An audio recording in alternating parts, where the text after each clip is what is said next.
Hello everyone, in this video I will guide you about our new feature which is hide and unhide item ID in document. So through this feature, you can very well go ahead and hide the item IDs of your item on document. Why this feature is used? Suppose you are using another counterparty ID. There are two IDs, one your item ID and the counterparty code. You want to show only counterparty code. In that case, so first of all, you need to go to browse modules, click on settings.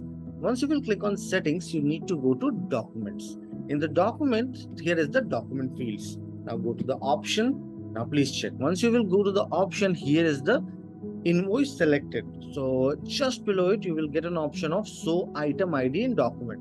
Just switch it off. I will quickly go ahead and switch it off for the supplier as well. Fine. Now what I will do, I will go back, click on sales and purchase and create a document. Click on create document, invoice. I will quickly select a buyer. I will select a payment date that is of today, and this is wall sales.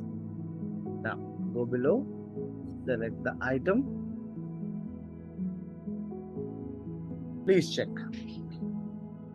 I will remove the email and click on save and send. Oh, I'm sorry. Yeah, go below, click on save and send. It's done. So please check. Once I clicked on save and send, once I will go below, item ID is not coming. So this is how you can very well go ahead and hide your item ID if you don't want to show in the document on invoice. Same you can do for other documents as well. I hope this video will be helpful to you in order to go ahead and use this hide item ID functionality. Have a good day ahead.